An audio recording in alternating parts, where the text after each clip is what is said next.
Hi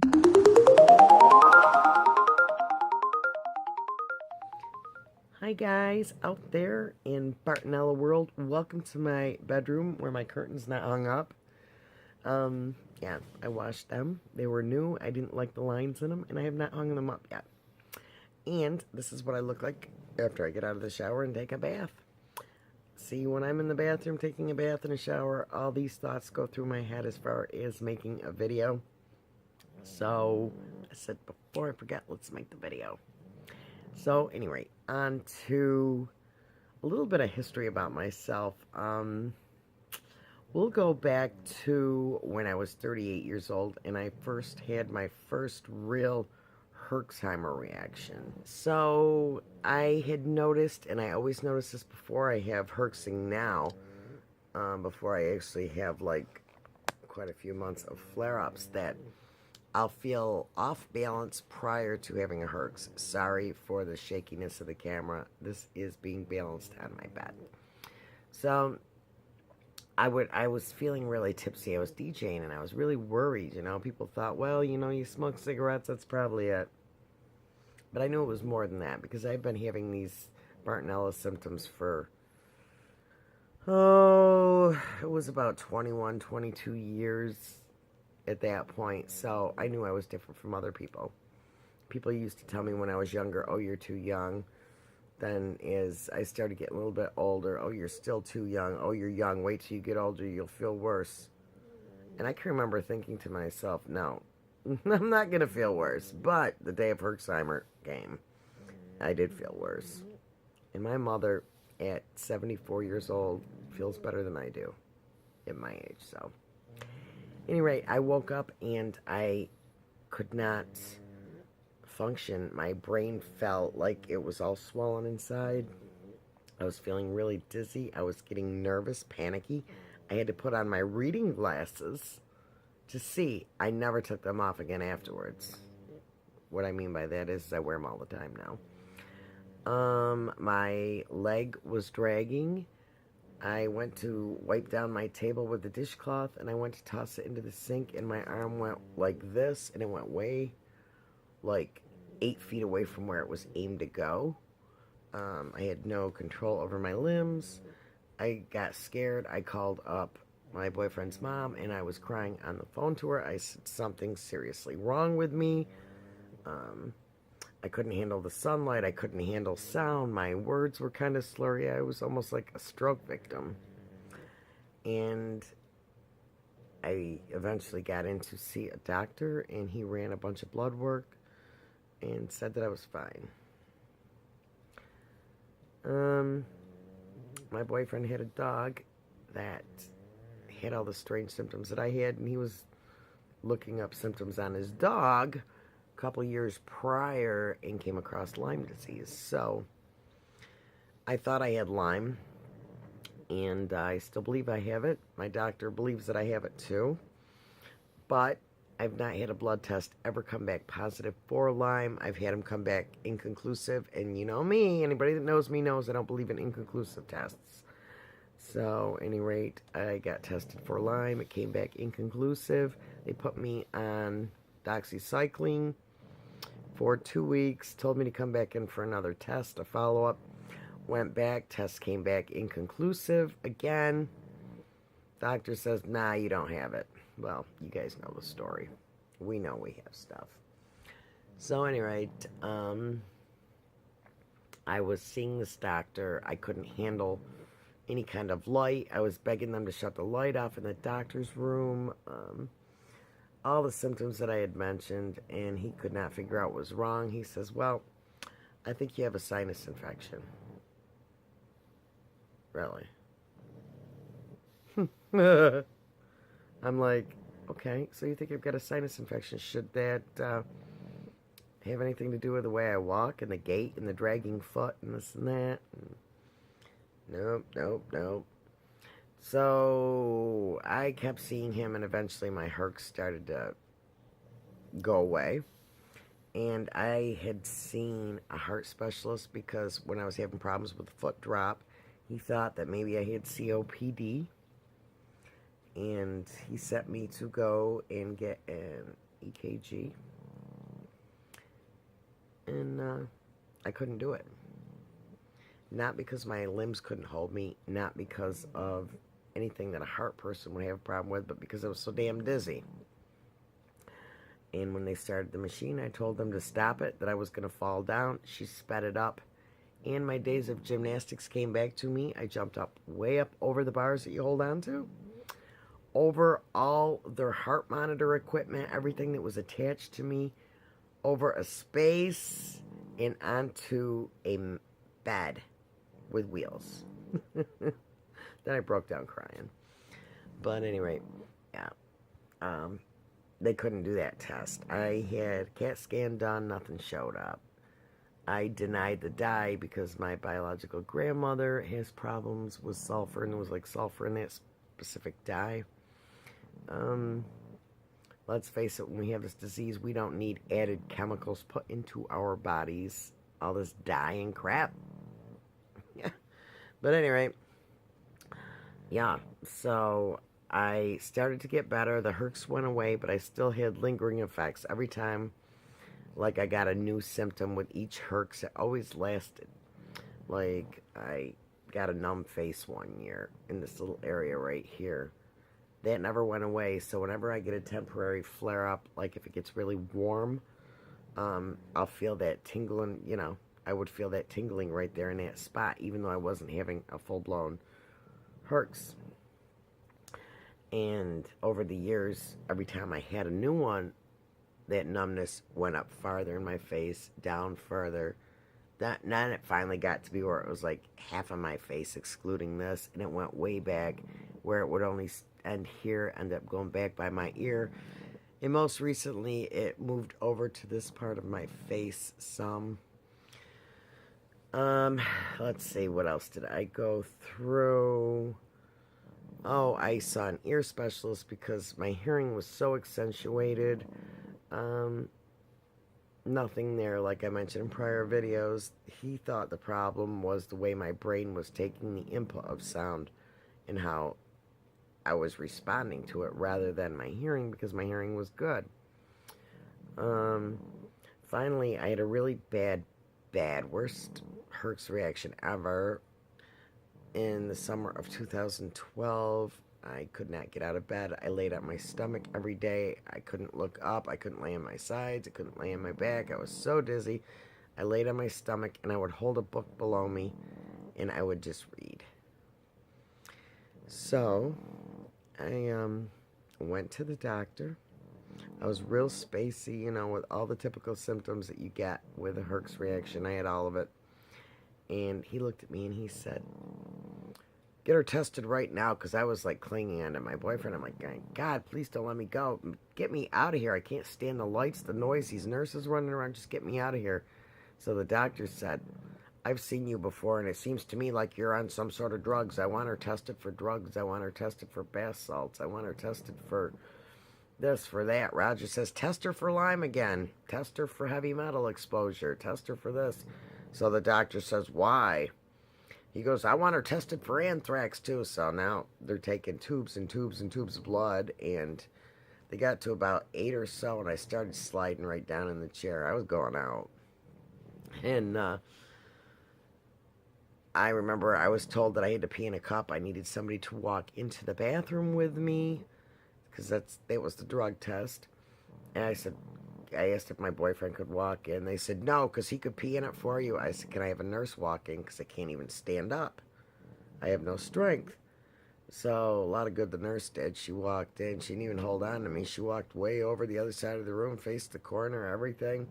Here I am. I needed help sitting down, balancing myself on the toilet. Finally, I come out feeling humiliated. And I told my boyfriend, I said, "I want to go home now. I'm going back to bed, and I am getting a new doctor."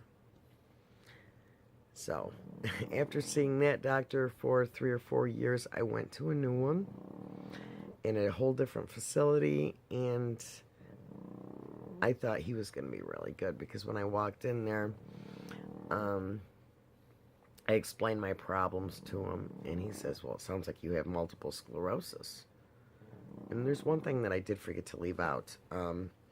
When I was over at the other doctor's office, through all the millions and zillions of tests that I went through, sinus doctors, ear doctors, heart doctors, um, I told him to check my thyroid levels because back in 2000, I had a funny feeling that I had Lyme disease and that I had thyroid issues. And I don't remember why I thought that. I don't know if I read about it or what. And he said, nah, you're fine, until I started feeling like I was being choked. I forgot that I left this out. And when I was at my store that I owned at the time, this lady came in. She worked at the ER. She goes, Sue, that sounds like your thyroid. I said, well, he said my thyroid levels are fine. She goes, go to the ER. Guess who was right again? Yeah, the patient. Come to find out, I had had thyroid disease for so long that I had goiters that had disintegrated on my thyroid, which I probably mentioned. So when I saw this new doctor, this doctor was telling me, he goes, so they said that you have stress. They think that your problems are stress. Did they ever think that it could be your thyroid? I said, apparently not. I said that I had seen not only endocrinologists or endocrinologists, but I also saw a neurologist who was an absolute worthless piece of, yeah. He says, well, you're under stress. You're just under stress.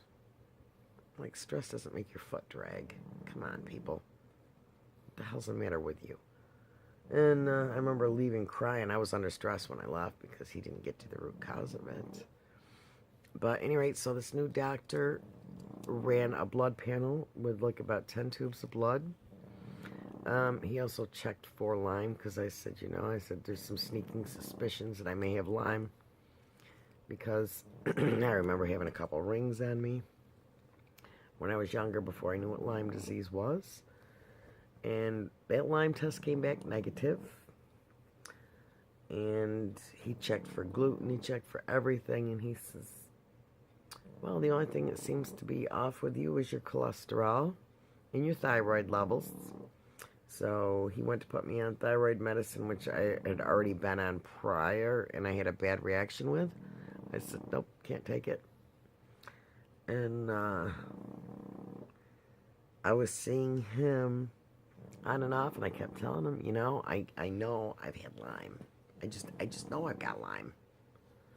And I told him to test for co-infections, and he would take another Lyme test, but he never tested for co-infections. He just tested different types of tests for Lyme. And of course, he was sending it to a local lab, which was no good. And he was telling me that he was giving me these full panels and this and that, and he wasn't. I had like a cyst and a bump up here, way up here on my shoulder. He says, oh, well, you need to get in to go get a mammogram. Now, somebody, please tell me what this has to do with way over here and below. It doesn't, right? So this doctor told me, he goes, well, I would stop worrying about Lyme disease because that's only down in Long Island. This is New York. Would you like to talk to a veterinarian? They say around here there isn't one dog that doesn't test positive. So then we're thinking, well, maybe it's MS, but as I did more studying and I talked with more people and stuff on the topics, they're like, well, did you ever watch the movie Under Our Skin? My boyfriend turned me on to that movie, and then when I heard about the studies about MS actually being some sort of co-infection of Lyme, I said, oh, shit. So I started off going to all these MRIs, getting all these MRIs done, and I could not keep my body still. My body would jolt and shake because I'd be panicky. So the doctor would say, well, take a pill, take some Xanax, take a Valium. Anyway, nothing ever showed up. The only thing that showed up was that the discs in my neck were bad and all down my back. And in my knees, of course. he kept saying, no, you don't have anything. You don't have anything. He goes, so what? He goes, if you find out you did have it, he goes, then you'd have to be on medicine. You don't like to take medicine. I said, yes. But at least if you found out what it was, I would be given the right medicine to treat whatever's wrong with me. No, I'm not going to go and take medicine because you think I'm depressed. Absolutely not. What was depressing me was the fact that you weren't getting to the root cause. So I kept going back to this doctor, and he would send me, well, I could send you for another MRI. No lesions were showing up, and damn, I just was fit to be tied. He sent me back to that same neurologist that I had seen a couple years prior that said, oh, I'm glad that I wrote down that I think you're depressed because I think that's what your problem is. Although you do show that you do have some sort of neurological issues, I don't need to see you. He was retiring. He didn't want to see me also due to the fact that I was at a different doctor's and I was seeing him from my old doctor's office compared to my new one. So then I had a bad Herx reaction in 2013 again. And I went back to my doctor and I looked like I had cerebral palsy. I was like this. I had canes underneath each of my elbows or armpits to hold me up on the table. He was telling me it looked like I had full-blown MS at the late stages of it. And then he wanted me to get another MRI. And nothing showed up. No lesions. I told him to check my back. I said, what about my back lesion? Check for back lesions. Anything. No. He had them do an x-ray or an MRI of my lower back and my neck. And then his conclusion was that my problem was that I was getting my spinal cord pinched in my neck, and that's what was causing all these problems. I said, okay. I know better. At any rate, I started learning more and more, obviously, about these diseases and stuff, and I knew I'd been bitten by something. I'd been around flea infestations. I had been scratched by cats in my life. I wanted a co-infections test, and this son of a bee would never test me for it. So finally I said, look, I'm willing to pay to have this sent to another lab. Can you run at least a Lyme test and some co-infection tests, and we'll send it to another lab? And he said yes. So I went down there with my papers, and just as she was getting ready to take my blood, I said, and what lab is this being sent to? And she goes, oh, it's just being sent to the local one. I said, and there's not anything in the paper that's going anywhere else? And she said, no. I said, all right. I said, well, don't worry about doing the blood work because you're not going to get an accurate result. So then I had gone back to the doctor. I was in a pissy mood. And I told him, I said, you were supposed to send this to a different lab. You didn't do it. Why aren't you listening to me? And he didn't want to hear it. And I was having dental work done, and then I ended up getting the flu, and I started having a Herx reaction again, all in one day. And I had reactions to the Novocaine, the whole 9 yards, and it was like, are you freaking kidding me? Are you kidding me? I go back to the doctor. You look like you've got MS, but I really don't think you do. So finally, I just said, screw this. You know what? I have got to get Social Security. I just have to. So I went and applied for Social Security. Within like a couple weeks, they sent paperwork to my doctor. The doctor said he wanted to see me at the office. I went in for a visit. He goes, I can't fill this out and say that you have Lyme or MS. I have no proof. I'm like, you saw how I was. You know how my life is. He goes, well, do you still DJ? And I looked at him. I said, yeah, once in a blue moon. If I'm feeling good, I do. Sure. If I don't feel good, my kids will take over. Well, then I can't put this down that you're, that you're ill enough to where you can't work. I'm like, DJing is a hobby. it's a hobby. If I can't do something at 8 o'clock until, or actually 10 o'clock until 2, then I have my sons do it. So after that, after he filled out the paperwork like that, he says, well, if you want to get Social Security, just apply that you have something wrong with you, uh, and go see a psychiatrist. That was it. I said, no more. Now, it took me a year and a half to get into the doctor that I was seeing, and I will conclude this story about the doctor because this doctor, actually, her daughter had Lyme disease. And I'm going to close this video here until I upload the second video, which is following this one, on the rest of my story.